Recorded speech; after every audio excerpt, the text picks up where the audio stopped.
तो देखो H2SO4 का एक नमूना 94% W/B है। इसका घनत्व 1.84 ग्राम मिलीलीटर इनवर्स है। इस विलयन का क्या निकालना में मूललता, क्या निकालना बेटा मूललता का परिकलन करना। ठीक, अब यहाँ पर मेन जो वर्ड है ये 94% W/B है। इसका मतलब बेटा 94% W/B। इससे ये निष्कर्ष निकलता है ये बेटा भार आयतन प्रतिशतता दे रखी है। क्या दे रखी है? भार आयतन प्रतिशतता को इन्होंने क्या कर रखा है? दे रखा है। ठीक है, भार आयतन प्रतिशतता का मतलब क्या होता है बेटा कि 100 ml विलयन में उपस्थित विलेय पदार्थ की मात्रा ही क्या कहलाती है बेटा? क्या कहलाती है बेटा? भार आयतन प्रतिशतता कहलाती है बेटा। तो 100 ml आप कह सकते हो 100 ml विलयन में उपस्थित विलेय पदार्थ का द्रव्यमान कितना बेटा? 94। कितना बेटा? 94 ग्राम उपस्थित है बेटा। हम ये कह सकते हैं कि 100 ml विलयन में उपस्थित जो बेटा विलेय पदार्थ का द्रव्यमान बेटा 94 ग्राम उपस्थित है बेटा। ठीक, अगर बात करें तो आप कह सकते हो विलयन का जो आयतन है, विलयन का आयतन जो है वह कितना बेटा? 100 ml। विलयन का आयतन कितना बेटा? 100 ml है। अब जब हमें विलयन का आयतन पता है और विलयन का घनत्व भी दे रखा है, क्या दे रखा है? विलयन का घनत्व दे रखा है। और विलयन का घनत्व जो दे रखा है वह कितना दे रखा है बेटा? 1.84 ग्राम मिलीलीटर इनवर्स, अर्थात बेटा 1.84 ग्राम मिलीलीटर इनवर्स दे रखा। आयतन और घनत्व की सहायता से हम लोग क्या निकाल पाएंगे बेटा? विलयन का द्रव्यमान पता कर लेंगे। क्या पता कर लेंगे बेटा? विलयन का द्रव्यमान, विलयन का द्रव्यमान पता कर लेंगे। विलयन का द्रव्यमान आप जानते हो जैसा कि बेटा कि घनत्व बराबर क्या होता है बेटा?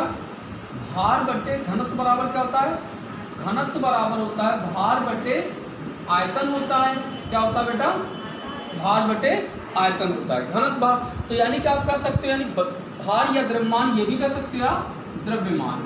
तो आप कह सकते हो विलयन का द्रव्यमान बराबर विलयन का घनत्व, विलयन का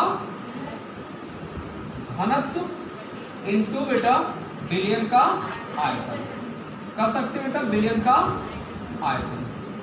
अगर बात करें विलयन का घनत्व, क्या विलयन का घनत्व की जब चर्चा करें, विलयन का घनत्व कितना बेटा? 1.84 और विलयन का आयतन कितना बेटा? 100। तो आप जब डेसिमल को हटाओगे तो 184 अपॉन बेटा 100 इंटू क्या हो जाएगा? 100। 100 से 100 कैंसिल हो गया, सब मिला के 184 आ गया विलयन का द्रव्यमान। जब विलयन का द्रव्यमान 184 है ना, तो विलायक का द्रव्यमान, अब इसकी सहायता से हम विलयन के द्रव्यमान और विलेय के द्रव्यमान की सहायता से हम क्या निकाल लेंगे बेटा? विलायक का द्रव्यमान। तो विलायक का द्रव्यमान कितना होगा?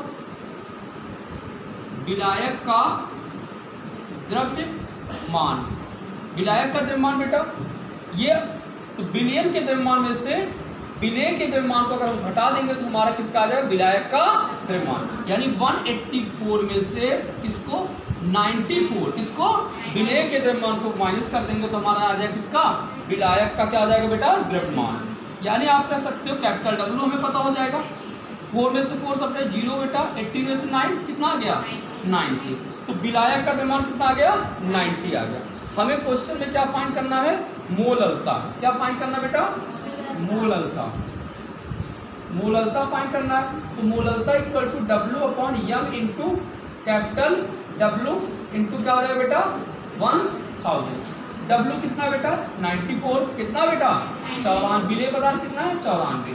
और हमारा जो विलेय था यहाँ पर H2SO4 था, और H2SO4 का जो अणुभार होता है, मोलर द्रव्यमान होता है, वो कितना होता है? 98 होता है, सबको पता है 98 इंटू बेटा। इसके बाद अगर हम आगे बढ़े बेटा और हमारा विलायक कैपिटल W कितना बेटा? 90 है, इंटू क्या कर लेंगे? 1000 कर लेंगे। ठीक है, अब इसको हम काट के इसको सॉल्व करेंगे तो हमारा क्या हो जाएगा, आंसर फाइंड हो जाएगा। ठीक, कर लो करो इसको सॉल्व करो इसको कैलकुलेशन। ओके, कितना आया, कितना कैलकुलेशन करने पाया? हाँ 10.6 इसका क्या आ जाएगा बेटा, मूलता आ जाएगी। क्या आ जाएगी बेटा, मूलता कितनी आ जाएगी बेटा, 10.6 आ जाएगी। क्लियर नहीं क्लियर है ये क्वेश्चन? डाल लो बाकी लोग और कर लो।